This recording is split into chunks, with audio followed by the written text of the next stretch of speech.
Way before SUVs, people who had a bit of money and wanted something executive and comfortable and luxurious, they bought saloon cars. Sometimes they bought estate cars, but they weren't much of a thing. But if they had enough cash, they would commission a coach-built shooting brake or estate.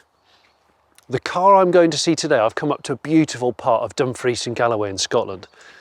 The car in question is one of those. It's a coach-built estate car that's British, that's V8, and this particular one is manual gearbox. And I can't wait to show you it because I've been wanting to come and see this car and do a shoot on it for nearly 2 years. Let's go and have a look. This is the garage where it lives. Only 160 of these were ever made, but even less of them were specified with the manual gearbox, probably about a dozen, which makes this thing something of a unicorn. Plus, I think David is only the second owner and he's had it for over 40 years now. This is going to be interesting. So welcome along to a barn find edition of the Late Break Show. I'm Jonny Smith.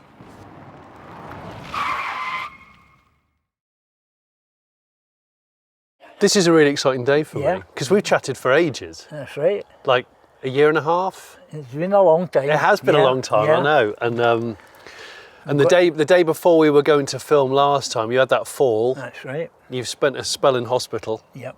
And I'm glad you're out, right, breathing the fresh air. Yep. Which is good. It's beautiful. So the car. The car is in here. The car is in here, right? Okay. That's it. It's glory. Oh. What do you think of it, John? Well, I love it because, I mean, obviously, I think they're a handsome car anyway. Yes. The piece, and clearly you do. Yeah. So it's been in here for how long? 27, 28 years. Has it really? Yeah. The design in the back of this car is brilliant. I think it's great because... Yeah. The very first one is too low. It was just a curved roof. Yeah, it did. Low. It came down really shallow. That's right. The first prototype. Yeah. But I mean, when I say prototype, I mean they only ever made 160 of these, Yeah. and of the 160, very few of them have got that letter there. Yeah. So it's been sat all this time. Yeah. On blocks at the back. On blocks. So when did you buy it? What year did you buy it?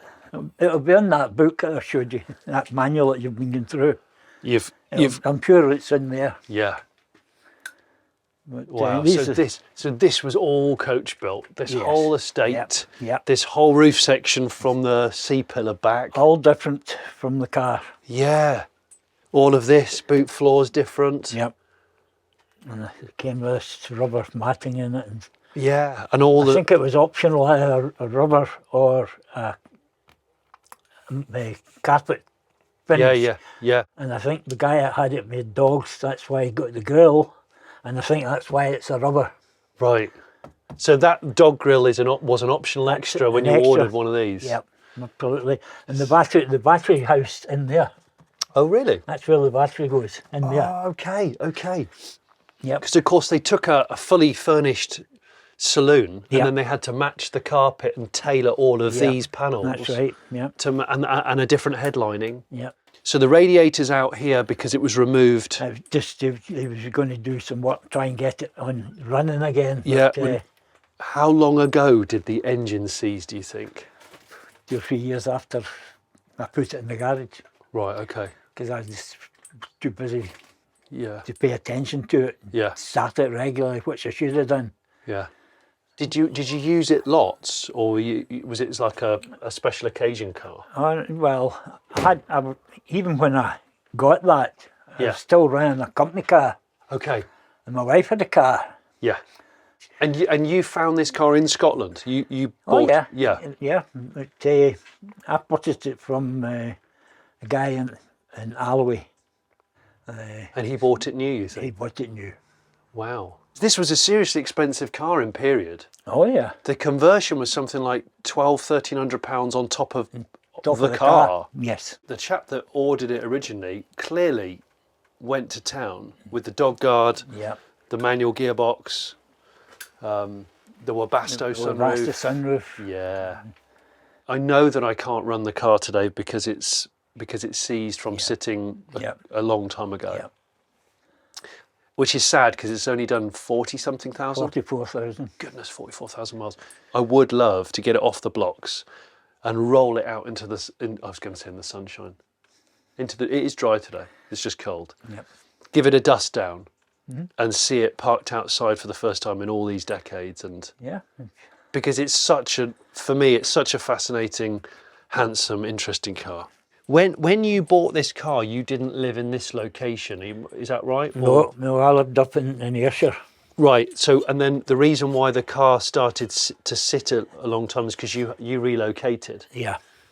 And you asked your friend to start the car and run it up every month. Yeah, and it didn't work. And right. This is it, before the car was brought down, it was still up in Ayrshire. Yeah. I came down, bought this house, and I had no room to put the car in here. Right. Because all the furniture and everything was put into the garage. From moving the house, From moving. Then I phoned the guy to bring the car down. Yeah. But he hadn't done what I asked him to do, was to get out and start it, drive it down to the bottom of the run-in at the house, and back into the garage and shut it off again. Yeah. Do it every second day, every third day, whatever you fancied. He'd never even done it once. So it's never run since it's been put in here? Never run since it's put in here. What a shame for such a low mileage engine as well. Yep. For me though, why I wanted to come and see this Rover, besides the Coachbuilt part, is I've never done a P6 before, and I think the P6 is a really cruelly misunderstood or underrated car. It's still so cheap, and yet it was nothing short of an engineering masterpiece. It was the first European car of the year in '63, and they made it from '63 to '77. That's a long innings for any car. And they made the V8, I think the V8 came out in '68, so this car was born with various engine iterations, 4-cylinder, 2-litre, and then you could go straight 6, but you really should go for the all-aluminium V8, which is from Buick. Rover were going to put a gas turbine in this car because they'd experimented with gas turbines before, but when they bought the rights to the Buick all-alloy V8, 3.5 litre, in '68, they went, no, we'll just go with V8 power rather than turbines. But of course, this car predates the Range Rover, and this conversion sort of predates the Range Rover, which came out in 1970. And the other thing about these was my brother, when he was 19, had a Rover P5B, the predecessor to this, with the same engine. And whilst that was a more majestic, bigger looking car, it was a softer car, heavier car, less agile, these became such a favourite with the police because you could package that engine inside a smaller, more nimble body with unbelievably unusual suspension setup, completely independent suspension with this sort of horizontal de Dion setup, and disc brakes all round as standard. Oh, and I think it was the first car in the world to come with radial tyres as standard. I love the fact that you've got a manual V8 estate in there and you've got a manual straight 6 estate outside.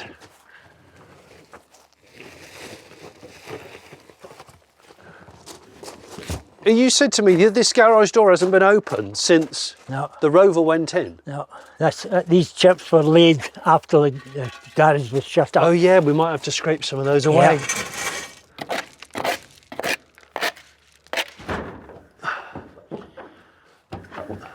There's a key somewhere for it. Oh, here we go. Yes. It's taking the box with it.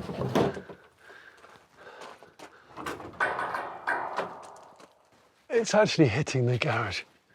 While I faff around with this garage door to try and get it further up, this is what you've come to see, isn't it? This is what you've come to see. Look at that front end, I love it. The honeycomb kind of grille, the V8 badge, so you know it means business, that deeper front valance. The bonnet bulges. Oh yeah, bit of Brit muscle. So the car has been put a long time ago on wooden blocks. It's sort of sagged and I need to pump the tyres up and probably jack the car a little bit higher to see if the rear brakes are binding. What's really cool about these, I'll get under and have a look. What's really cool about the Rover P6, as I said, is it's got this unusual I think they call it a de Dion tube, which is independent rear suspension that allows it to twist with these huge A-arms which come off it. And then in front of that is the diff, just where I'm pointing. And the diff has got inboard discs either side, like a Jag. Above my head is all the Coachbuilt part of the bodywork. I've got a friend who's also got a YouTube channel called Sheldon. And Sheldon is obsessed. He lives in Cornwall. He's obsessed with Rover P6s. But he's owned more estates, more Estouras, than anybody else in the world. He's only a young guy. And I did message him to say that I was coming to see this car. He got excited and he left me a little video of things to look for and where they rot and how they were constructed. Now, obviously, when these cars were built by Panelcraft, in order to achieve the estate, they cut the rear bulkhead out. They're just prone to rotting out. I mean, these are 3 times worse for us than the normal saloons. Obviously, when you modify so much of the car, you're bound to get leaks. And they're really, really prone for leaking around the tailgate, around the side windows. And yeah, it's just things you've got to be careful. Obviously, when they modified the P6, they made a custom roof. They are prone to rotting in the gutters here. But this is the main area of rot on the P6 estate. You've really got to be careful. Behind this glass, they love to rot out here. You can see, even though this is a restored car, there's already a little rust stain right there. Not a big deal, but it does happen. The water sits between this lip here, and also in between this lip between the inner wing and the outer wing. And this is the other side. So what you want to do is you want to peel your trim back and sort of look in between the glass here and make sure it's structurally good. Also in here, behind this trim panel, you have to look down in there. You've got the very awkward filling pipe. They rot on the inner lip of here as well. They love to do that. Also, probably one of the biggest areas in this gutter, in this channel, where the tailgate sits flush. They rot in there too. It can rot behind this trim here as well. But there we go, that's about all the spots. So hopefully you guys found this video helpful. And yeah, good luck, Johnny. Right, I'm just taking that off the ground. So this side is the seized side. Cars are neutral, of course. I just turned that wheel, and that wheel on the near side is free. So I think what I'll do is I'll just pop this wheel off. Of course, this wheel is typically the one that's a little bit closer to the side of the garage and all the stuff. I'll pop this wheel off, and then what I'll do is I'll get better access to the disc, and I might see if I can just unseize the disc, because then when the car's free, I can take it off the blocks, put the tires, pump all the tires up, and then we can see about pulling it or pushing it out into the open.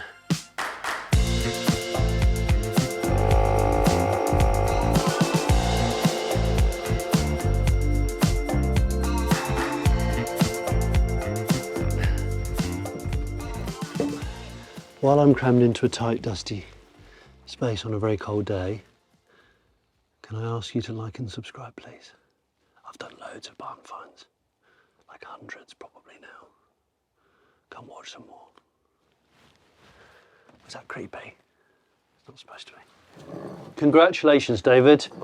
You can have your house bricks back after 27 odd years. That's one side. I've gone for lowering it one side at a time because of the fact that on the back axle in the middle it was tight.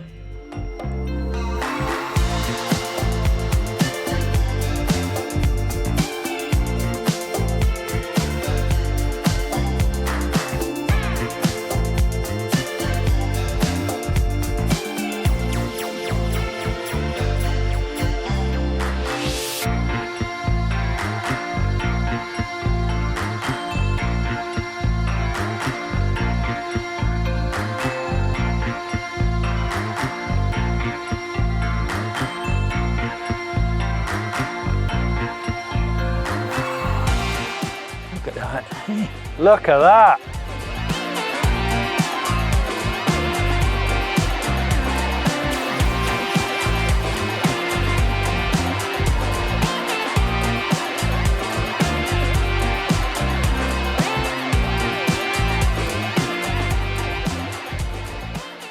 How nicely did that pull out?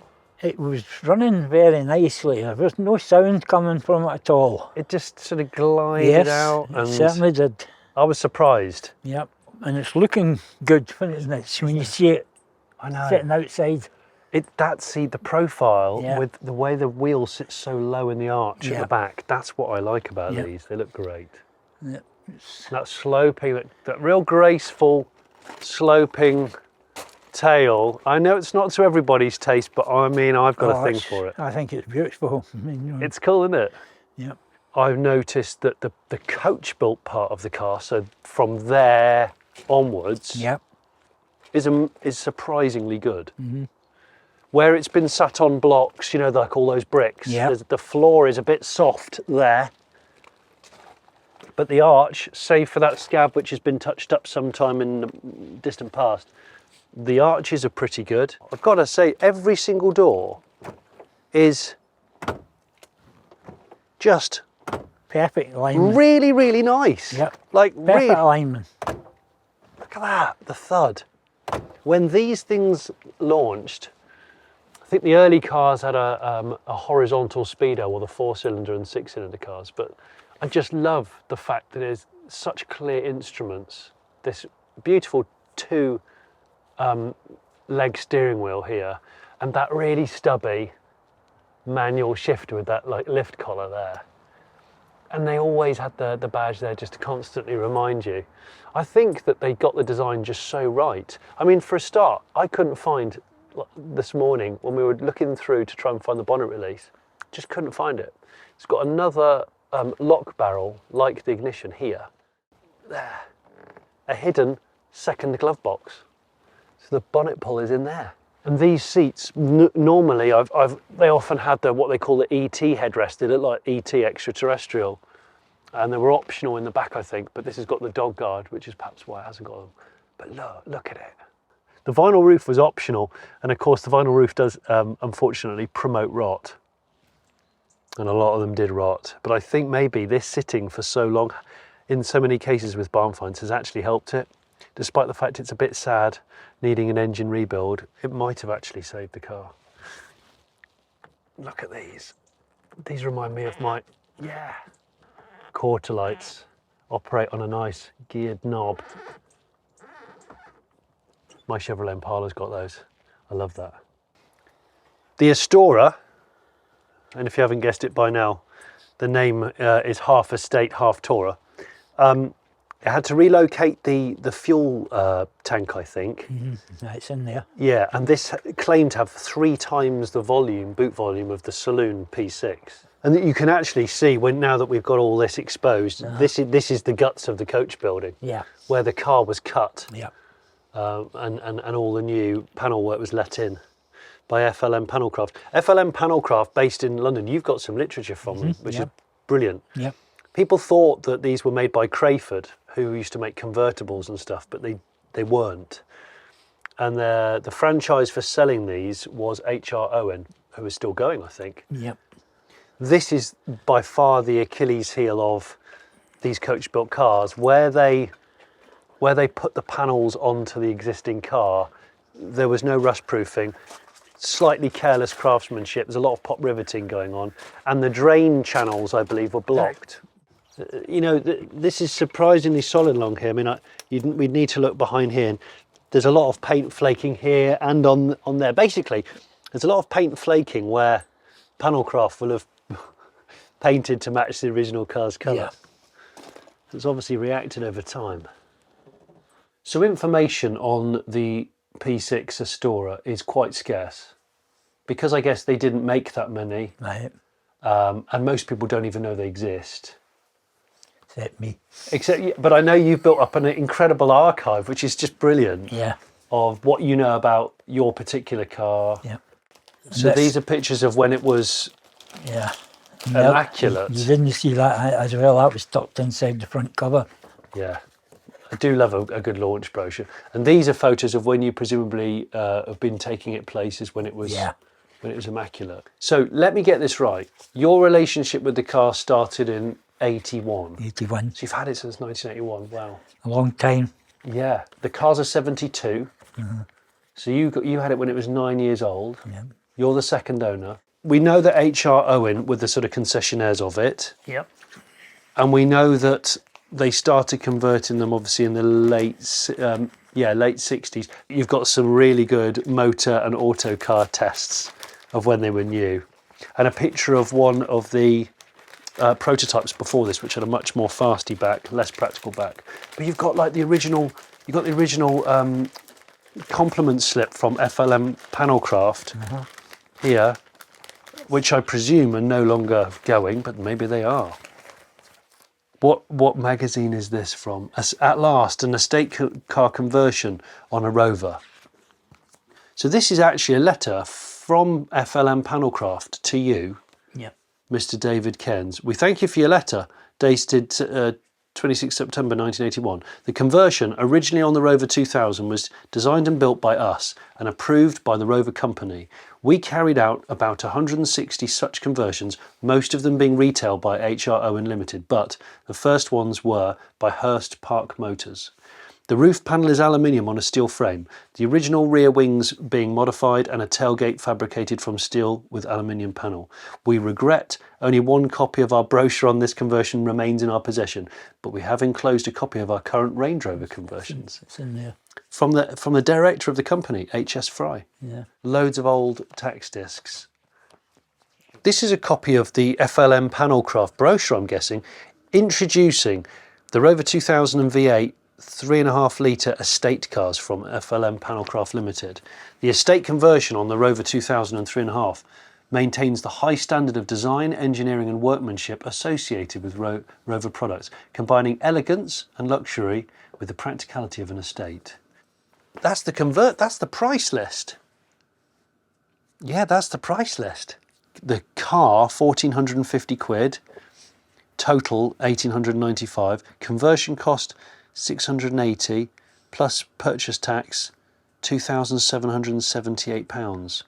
Optional extras: black fabric roof, metal sunroof, dog grille, roof rack, wing mirrors, electric windows, lap and diagonal seat belts, in brackets compulsory. They're not optional then, are they? Oh, that's great.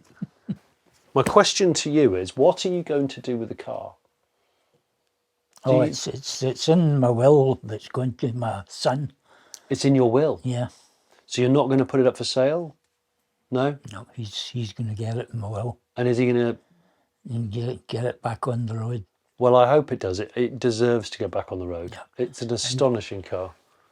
It won't be news to people that watch this channel a lot that my car taste is a bit quirky. And I love that about it. And that's why I really not just champion the P6 and its strange engineering quirks, but the Coachbuilt car, the unusual shooting brake, the lesser spotted conversion. And I've always had a fascination for the P6 Estoura. I'm just so glad I finally come to meet David here on a beautiful winter's day up here in Dumfries and Galloway and seen the 3.5S that he's got. I just love it. I know it needs an engine rebuild and I know it needs a repaint and some TLC, but the bones of this car are fantastic. 44,000 miles, 2 owners, and a real survivor. A real survivor, I think. So I hope you've enjoyed this episode of The Late Break Show. If you know of anybody, or you are somebody that has a car in a barn, in a garage, on a driveway, or even in a hedge that you think could be of interest for me to come and visit, let me know. In the description there's an email address. Give us some details of the car, some photos, a location, and any backstory, and we'll get back to you. Thank you. Oh, and subscribe if you haven't already.